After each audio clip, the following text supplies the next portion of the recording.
আমরা এই ভিডিওতে দেখব কিভাবে একটি ফাইলকে রিমুভ করতে হয়, কিভাবে একটি ডিরেক্টরিকে রিমুভ করতে হয় এবং একটি ফাইলকে কিভাবে রিমুভ করতে হয়। আমরা এই তিনটা কমান্ড দেখব, বা একটা ডিরেক্টরিকে কিভাবে রিমুভ করতে হয়। চলেন আমরা প্র্যাকটিক্যালি দেখি। কাইলি লিনাক্সের মধ্যে আমরা টার্মিনালটি ওপেন করছি এবং একটা জুম করে নিচ্ছি আপনাদের বোঝানোর স্বার্থে। এলএস দিয়ে লিস্টটা চেক করি। আমরা হ্যাকার ডট বা হ্যাকারের ভিতরে একটি ফাইল ছিল এবং আমরা ফাইলে বা ফোল্ডার ভিউ করার জন্য বা ডিরেক্টরি ভিউ করার জন্য সিডি স্পেস দিব হ্যাকার, এন্টার দেব এবং লিস্টটা চেক করব। এলএস দিয়ে লিস্টটা চেক করব। দেখেন test.txt এটা একটা ফাইল রয়েছে এবং আমরা সিডি দিয়ে ব্যাকএন্ডে যাচ্ছি, ব্যাকে চলে যাচ্ছি এবং ক্লিয়ার করে নিচ্ছি এটা। এলএস দিয়ে লিস্টটা চেক করছি। দেখেন আমাদের আরেকটা ফাইল রয়েছে হোস্টের ভিতরে। হোস্টের ভিতরে আরেকটি ফাইল রয়েছে ডিরেক্টরি সহ। চলেন আমরা সিডি দিয়ে এটা চেক করি আছে কিনা। সিডি দিয়ে একটা স্পেস দেব এবং দেব হোস্ট, হোস্ট এন্টার দেব, লিস্টটা চেক করব। দেখেন এখানেও এই ফাইলটি রয়েছে। এখন আবার দেখেন আমাদের পাবলিকের ভিতরে একটি ফাইল রয়েছে। তাহলে আমরা সিডি দিয়ে ডট ডট এবং ক্লিয়ার করে নেব এটা। এলএস দিয়ে লিস্টটা চেক করব।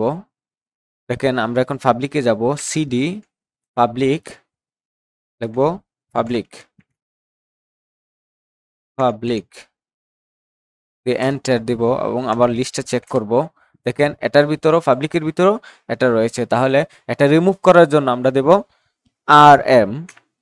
একটা ফাইল রিমুভ করার জন্য rm দিয়ে একটা স্পেস দেব এবং ফাইলের নামটি দিব test.txt দিয়ে এন্টার দিব এবং আবার লিস্টটা চেক করব আছে কিনা দেখব। দেখেন পাবলিকের ভিতরে আর কোনো ফাইল নেই। এখন আমরা আবার ব্যাকএন্ডে চলে যাচ্ছি। ব্যাকে চলে যাওয়ার জন্য একটা স্পেস দেব, সিডি দিয়ে একটা স্পেস দিব এবং ডট ডট দিয়ে একটা এন্টার দেব এবং লিস্টটা চেক করব। দেখেন পাবলিকের ভিতরে আর কোনো ফাইল নেই, আমরা দেখেছি। এখন আছে দেখেন হোস্টের ভিতরে একটি ফাইল এবং ডিরেক্টরি রয়েছে। এখন আমরা ডিরেক্টরি রিমুভ করার জন্য আমরা rm dir এই ইউটিলিটিটা ইউজ করব।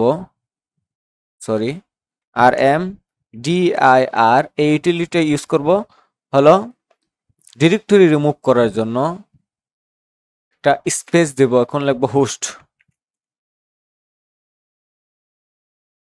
হোস্ট দিয়ে আমরা এন্টার দিব। কারণ দেখেন এখানে একটু খেয়াল করে দেখেন rmdir fail to remove host directory not empty, মানে এই ডিরেক্টরির ভিতরে একটি ফাইল রয়েছে, এটা এমটি নয়, এটা এমটি নয়। তাহলে এটা রিমুভ করার জন্য আমরা ব্যবহার করব। দেখেন আমরা এখানে দিয়েছিলাম যদি কোনো ডিরেক্টরির ভিতরে কোনো কিছু বা ফাইল যদি থাকে, এটা ফোর্সফুলি রিমুভ করার জন্য rm দিয়ে -rf আমরা ব্যবহার করব এই ইউটিলিটিটা। তাহলে আমরা দেখেন দেব rm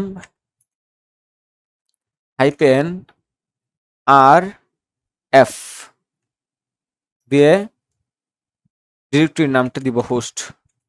আমরা এন্টারে ক্লিক করব। দেখেন এখন হোস্ট নামে কোনো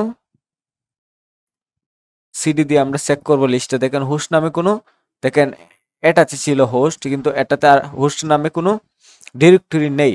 এখন শুধু ডিরেক্টরি রিমুভ করার জন্য আমরা rmdir দিব।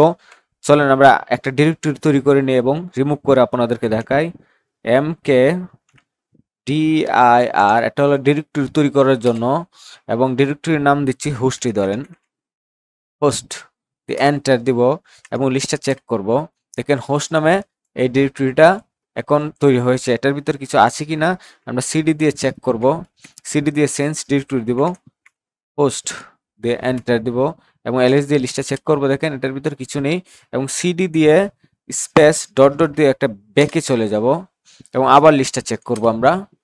এখন দেখেন এই হোস্টটা আমরা রিমুভ করতে চাচ্ছি, তাহলে এটা নর্মালি রিমুভ হবে rm dir, এটা হলো নর্মালি রিমুভ হোস্ট। দেখেন এটার মাধ্যমে আমরা শুধু ডিরেক্টরিটা রিমুভ করতে পারবো। যদি ডিরেক্টরির ভিতরে কোনো ফাইল থাকতো তাহলে এই ফাইল সহ এই ডিরেক্টরিটার এই কমান্ডের মাধ্যমে রিমুভ হতো না। তাহলে যদি ডিরেক্টরি খালি থাকে তাহলে এই কমান্ডটা ব্যবহার করতে পারবো আমরা, আর না হলে ব্যবহার করতে পারবো না, কারণ আমরা জানি এই ডিরেক্টরিটা খালি, এজন্য এই কমান্ডটা আমরা ইউজ করছি। আমরা এন্টারে ক্লিক করব এবং আবার লিস্টটা চেক করব, এলএস দিয়ে দেখেন হোস্ট নামে কোনো ডিরেক্টরি এখানে নেই। হ্যাকার নামে আছে, এটার ভিতরে একটি ফাইল রয়েছে, কিন্তু হোস্ট নামে কোনো ডিরেক্টরি নেই। আমরা ক্লিয়ার করে নিই, এন্টার। আমরা ডকুমেন্টে যাই, আর কিছু কমান্ড আছে কিনা দেখি। দেখেন এখানে আরএম, আরএম মানে ফাইল রিমুভ, একটা ফাইল রিমুভ করতে পারবো।